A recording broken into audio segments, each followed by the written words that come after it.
Winner फंबाय बिथां नबजित नार्जारिया जोंनि गेजेराव दंफैयो। बिथांखौ बे समाव गांसे आर'नाइजों बरायनानै लागोनो सानदों। फंबाय बिथांखौबो दसे सम सिखारनानै गावनि सिनायथिखौ लानो खावलायबाय। साबायखर थाबाय। नबजित नार्जारि फंबायनिनो बिमा बाजै बिथाङाबो दङ। बिथांखौ दासो सिखारनानै गावनि सिनायथिखौ लानो खावलायबाय।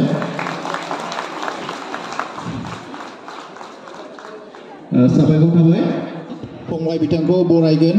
दा बेवहाय जोंनि गेजेराव बरायगिरि महरै जोंनियाव मुं फैदों।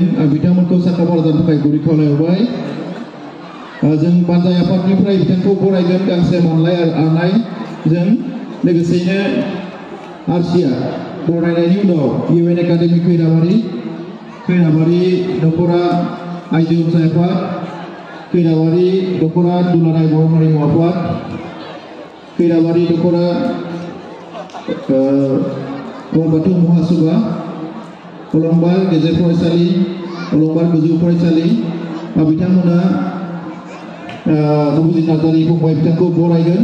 बिथांमोनखौ साखाफारा जानो थाखाय गुरै खावलायहरबाय। आफादगिरिजों लोगोसे जोंनि बिबानगिरि बिथांमोनखौबो बरायफैनो थाखाय गुरै खावलायबाय।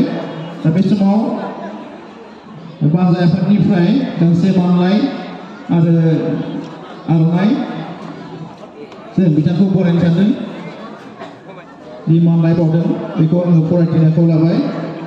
मानलाय सिम मुस्रि Nabajit Narzary DID little masters season 5 सिबिरां अनजालु गिबियावनो आफादारि गोजोन हामलायनायखौ नों अनजालु फंबायनिसिम बावहरनाय जाबाय। दिनैनि बे सानाव नों अनजालु फंबायखौ बरायनो मोननानै जोबोरै गोजोननाय मोनदों। नोंनि DID लिटिल मास्टार्स सिजन 5 आव देरहासार जानो हानानै गावनि रोंगौथिजों गावखौ मुलुगाव सिनायथि होनायजों लोगोसे बर' हारिखौबो मुलुगाव सिनायथि होनो हाबाय। नोंनि बे देरहासारनाय आरो बर' हारिखौ मुलुगाव सिनायथि होनाया जोबोरैनो बाख्नायथाव आरो इयुन जोलैनि थाखायबो थुलुंगानि फुंखा जानानै थाबाय थागोन। सिबिरां अनजालु फंबाय खैराबारि दख'रा बर' फरायसा आफादनि खुंगा 46थि बोसोरारि जथुम्मा आरो खैराबारि गुदि बर' थुनलाइ आफादनि खुंगा 45थि बोसोरारि जथुम्मानि जथायै खुंनो लानाय जथुम्मायाव नैबे गांसे मानलायखौनो नोंनि इयुन जिउनि थुलुंगानि फुंखा महरै गोथार गोसोजों गथायनाय जाबाय। मिजिंथियो नोंनि नाजानाया गावखौनो आरोबाव इयुनाव देरहासार खालामबावगोन।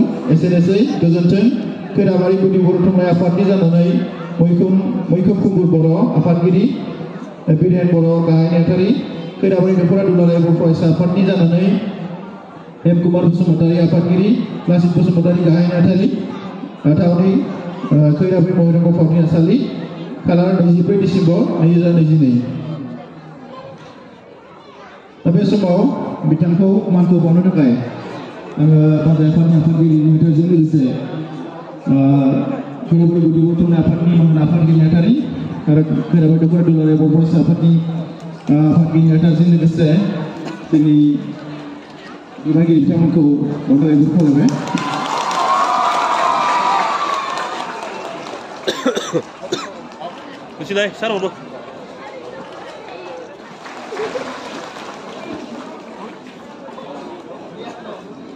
बिथाङा जोंनि गेजेराव दसे समनि उनाव मोसानानै दिन्थिगोन। बिथांमोनखौ दसे सम थानो थाखाय गुरै खावलायबाय।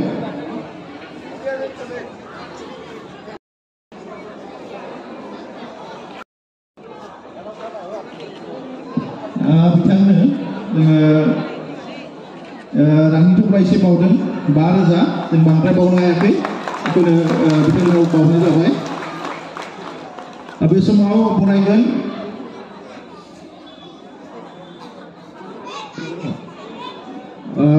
खैराबारि बियाब बाथौ महासभानिफ्राय आफादगिरि बिथाङा नबजित नार्जारि बिथांखौ बरायगोन। बरायफैनो थाखाय गुरै खावलायबाय। बेनि उनाव बरायगोन खैराबारि दख'रा दुलाराय बर' आइजो अनसाय आफादनि आफादगिरि मांगोनां बासन्ति बर' बायद' बिथांखौ बरायगोन। बरायफैनो गुरै खावलायबाय। बिनि उनाव बरायगोन खैराबारि दख'रा दुलाराय बर' हारिमु आफादनिफ्राय मानगोनां रिसिराम बर' सार बिथाङा बरायगोन। बेनि उनावनो बरायफैगोन खैराबारि इउएन एकाडेमिनिफ्राय मानगोनां गोरायुं Manggurang Gerayung Batari Borsenga Baido Bitanggo Borefennya Kau Lebai Logoseino Akademini Bisa Stafku Bitang Gofin Kau Lebai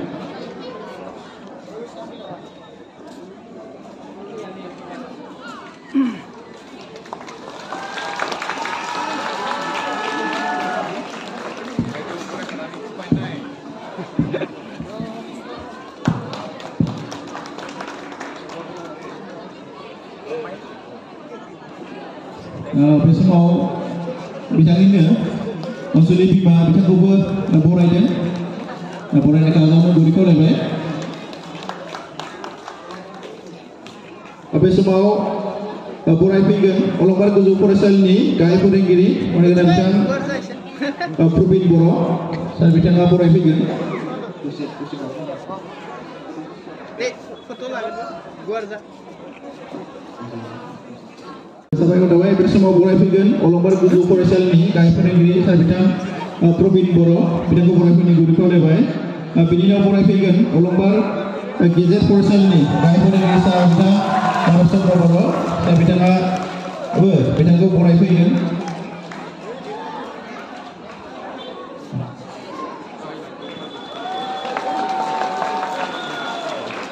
Sampai kau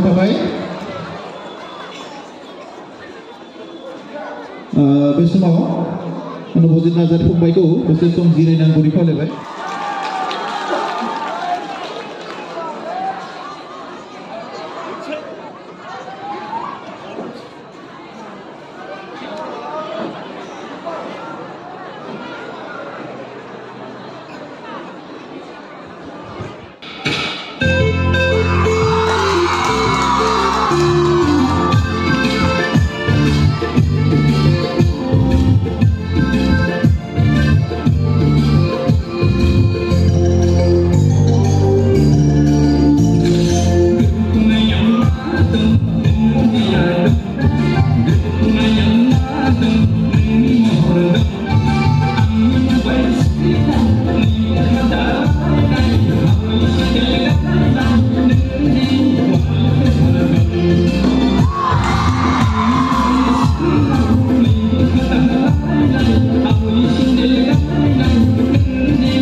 सानद्रोनो